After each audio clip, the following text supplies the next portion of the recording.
I have always been a reader. I was fortunate to come up writing on one of the last big booms for children and young adult literature. Harry Potter, Twilight, Inheritance, and John Green's novels all were exploding in mainstream popularity. Though I won't today speak on the vast quality differences between each, I read all of them as if I was trapped on a desert island, and these books were the only way to magically get the nutrients I needed to survive. I was also blessed with a mother who would take me to the library once a week and encourage me to make full use of the libraries in my schools as well. My love of books would become deeply rooted in my identity. Reading the dust cover of the copy of Aragon I had finally checked out after being on the waitlist for weeks, I learned that the author Christopher Paolini was 15 when he started writing the book. To a 9-year-old DJ, 15 felt like an adult. I mean, 15 was high school age, but my mom insisted that that was still pretty young to start writing a book. And right then and there, in that moment, a dream was born. And I've been writing ever since. I'll admit, the words ever since is a stretch. It's been off and on. I started with short, funny stories filled with copyrighted characters and friends of mine to pass around, riff on, and turn in for English assignments to torture our elementary and middle school teachers. These are lost to time, and I thank God for it. Then, in spurts, it moved to poorly thought out fantasy and sci-fi novels, again thankfully left unfinished at the 3rd or 4th chapter, and by now on a pristine hard drive disk in an African landfill along with my parents' decade-old credit card information, just begging to be picked up and stolen. The thought of that resurfacing in the hands of an English-speaking local sends shivers down my spine. I remember one attempt distinctly. A young knight would have thrust upon him the responsibility of defeating a corrupt king and his 4 Kingsguard.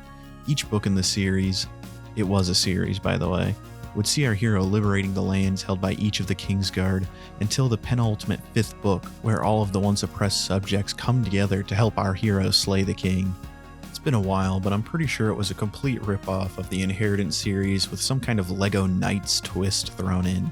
Does anyone remember the story of Lego Knights? All of this was written in school computer labs or on the trademarked Y2K Gateway computer sitting neatly in the corner of the living room, on word processors that weren't bogged down by all the shit that's loaded onto them today. I mean, maybe that's not entirely true.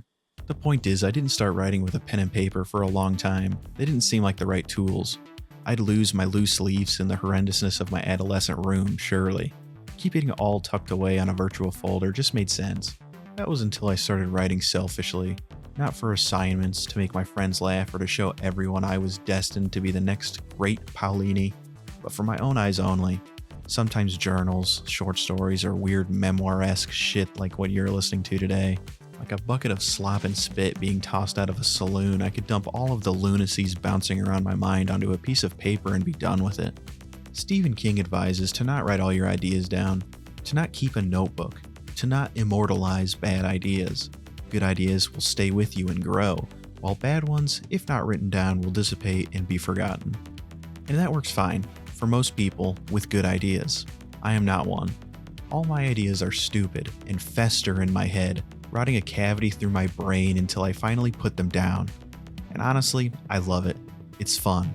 If I have an idea that pops into my vast, empty expanse in my mind, I jump out of my chair to write it down and explore it. Predictably, my first issues with the art form arose out of this. Even though my ideas belong crumpled up inside or next to a wastebasket, I still treated these writings like art and wanted them to look nice. I come back to these dumpster fires often to stoke them or to laugh, to remember what life was like at a certain time and to warn myself what a cringe-inducing horror I can be. And the Bic crystals and half-sharpened pencils just made rereading this crap that much more painful. So I searched, and like most people found myself at the doorstep of the gel pen. This solution was good for a while. I could be proud of the nice solid black lines the G2 or the Pilot would lay down.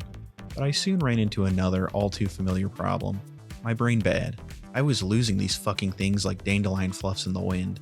I couldn't hold on to a pen long enough to throw it away. I'd owned hundreds if not thousands of these things, and they weren't cheap. I only truly used all of the ink out of probably one of them. And I had refound that one in a junk drawer at least 5 times. Now, as a grown man with an adolescent problem, an adult solution was needed. Personal responsibility was a skill I wanted to hone, and constantly searching my pockets and rummaging around junk drawers for pens was turning from an embarrassment to a character flaw. So after some more research, dear reader, I got this. The Kaweco Sport is a small fountain pen that mimics the functionality craved by sports bettors, reporters, and gumshoe detectives of the early 1900s. With the pressure of a feather brushing the wind, it lays a solid line of ink that, be warned, will bleed on thinner, less quality papers, but is a joy to look at. Better yet, it's $25 for a single pen, not $9.95 for a pack of 3 or $5.45 for a pack of 20 disposable, destined to be forgotten cheap plastic utensils. This is the fine china, baby. We're gonna bust it out. Yes, this bad boy is $25 on its own, but it's refillable. If treated right, you can ride this baby for a lifetime, and the savings don't stop there. Well, actually they do. But what kind of a dumbass loses a $25 pen? After 5 years, I can safely say not this one. Regrettably, the extension of my fingertips and now prized possession did not make my writing any better. I'm sure many of you have rolled your eyes and muttered under your breath at my needless use of similes and anaphors, or the purple prose I wish I could stop myself from putting down so my writing career can begin. Reader, take a deep breath and realize, I am with you. I am sure in 5 to 10 years' time I will come to be repulsed by these diatribes just as violently as I am by the ones of my early youth. However, if you're a writer, and you enjoy the process of physically writing on a page, having a quality tool like the Kaweco Sport, I believe, will enhance that joy you feel, even if a little. This is what writing is meant to feel like.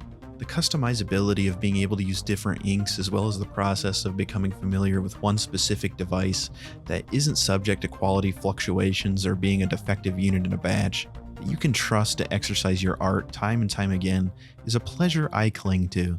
I hope that even if you have a different hobby, you can find the proverbial perfect paintbrush for yours and use it to create the Sistine Chapel of your life. And hopefully, if you are like me and these art forms are more just passion projects and hobbies, and that Sistine Chapel is more like a treehouse behind the shed, you can still look back and take pride in the process. Join me next time when we talk about the innumerable joys of good paper.